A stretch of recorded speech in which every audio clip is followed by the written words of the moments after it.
וואו, זה אירוע מרגש, אי אפשר לתאר כזאת הרגשה. ספר תורה שנכתב גם למען חיילי צה"ל, עם ישראל, שותפים בו, ולכותל המערבי, זה שילוב שאי אפשר לתאר אותו, זו חוויה רוחנית מדהימה.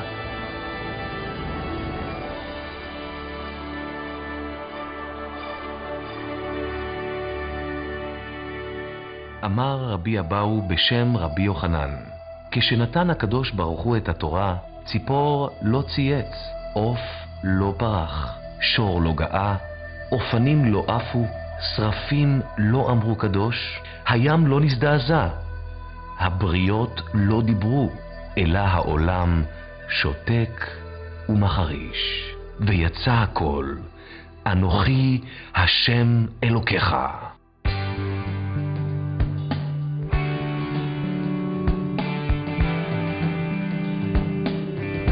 המקור לכתיבת ספר תורה כתוב בפרשת האזינו, ספר דברים, ועתה כתבו לכם את השירה הזאת ולמדה את בני ישראל.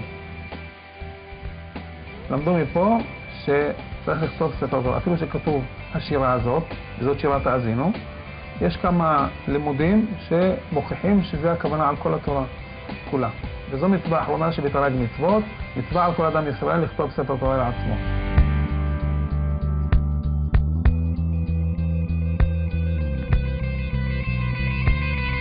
ספר תורה עשוי מקלף. תהליך העיבוד של הקלף לוקח ממוצע עד כ8 חודשים בערך. החדר הזה, כמו שאתם רואים אותו פה, כל הגלגלים האלה של האורות לאחר העיבוד שלו, יש פה צורות שונות וגדלים שונים של אורות. האורות האלה ממוינים לאחר שמגיעים מהמפעל ומעובדים, הם הולכים לשולחן הסרטוט. על השולחן הזה חותכים את האור לפי הגדלים ולפי הצורך. כל הרעיון הוא בקלף להגיע לרמה טובה ואיכותית, כדי שלסופר יהיה נוח בכתיבה, שהדיו לא יספק בקלף, יהיה נוח לכתוב עליו ולרוץ עם הכתיבה.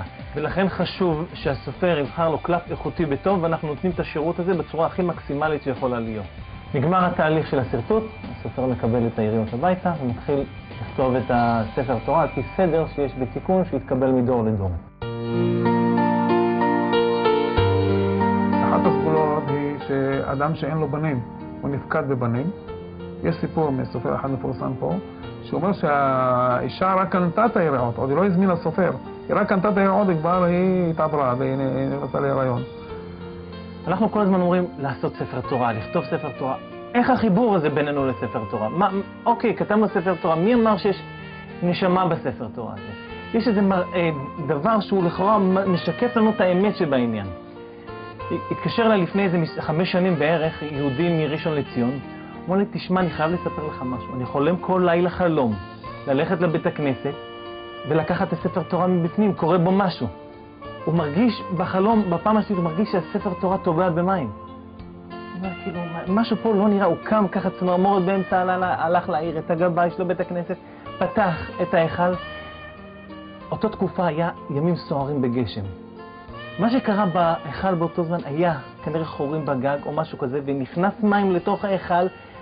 הקרקעית של ההיכל התחילה לצוף במים והספר התחיל להיספק במים. הקלף הרי מאוד רגיש למים.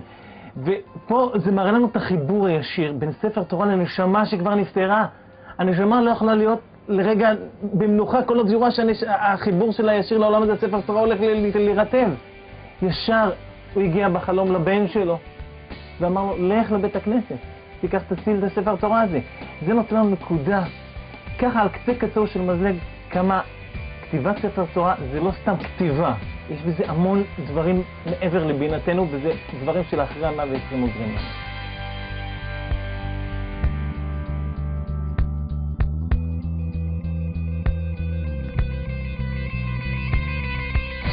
אני מקבל ספרי תורה שמגיעים אליי, שסופר כותב אותם עם טעויות, עם אותיות דבוקות אחת לשנייה, כתמי דיו, לכלוכים. בספר תורה יש אפשרות לתקן. אם שכחו איזה אות, או שפה איזה אות התקלקלה, נדבקה לאות אחרת, או שהשתנתה צורתה לגמרי, או ששכחו לכתוב אותה. אפשר לגרד, לפנות למקום ולכתוב אותה בפנים. יש שלבים, יש הגעת אדם, הגעת מישהו חכם שעובר על כל הספר עם עיפרון, מסמן לי טעות קטנה, אם יש טעות דיבוק, אני כותב את זה עם עיפרון, ואומר לי מה לעשות. אז פה למשל יש את המילה חודשים, חדשים, אז האות ח' וד' נדבקו בצורה גסה, והמגיע כותב שאת האות ח' צריך להוריד את הרגל, ואת האות ד' צריך להוריד את הרגל ולתקן, ואז לכתוב אותם מחדש. מאז קבלת התורה במעמד הר סיני, עבר עם ישראל תלאות ואסונות אין ספור.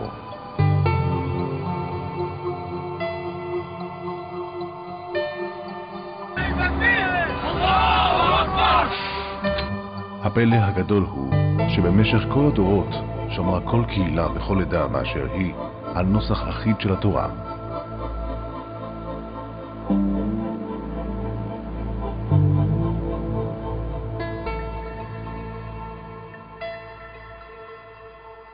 בכל התפוצות שקיבלו איש מפי איש את הטקסט של הספר תורה, וככה העתיקו אחד מהשני. מעובר מפי, ככה כותב הרמב"ם. הכתב וצורת האותיות איני צריך להאריך בהם, כי מעוברו איש מפי איש. וכמו שכתוב בפרקי אבות, משה קיבל תורה מסיני, ומסרה ליהושע, ויהושע לזקנים, וזקנים לנביאים.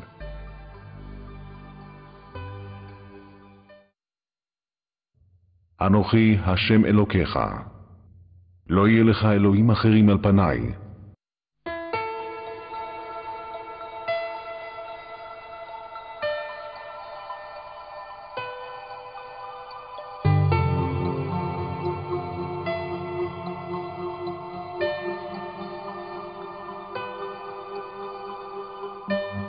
לאחרונה פנו אלינו ארגון הידברות, שהיא ארגון שפועל למען כלל ישראל ולמען שכבות הציבור. פנו אלינו בתרומה מיוחדת למען ספר תורה ולמען חיילי צה"ל. זה לא בכל יום עושים את הדבר הזה. אדם בדרך כלל בא, קונה ספר תורה ומכניס אותו לבית הכנסת. פה היה משהו שחיבר אותנו לעניין.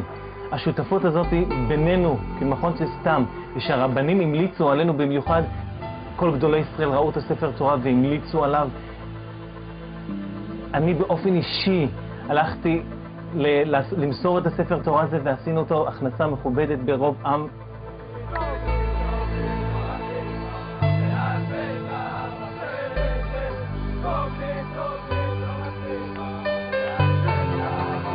וואו, זה אירוע מרגש, אי אפשר לתאר כזאת הרגשה. ספר תורה שנכתב גם למען חיילי צה"ל, עם ישראל, שותפים בו, ולכותל המערבי, זה שילוב שאי אפשר לתאר אותו, זו חוויה רוחנית מדהימה.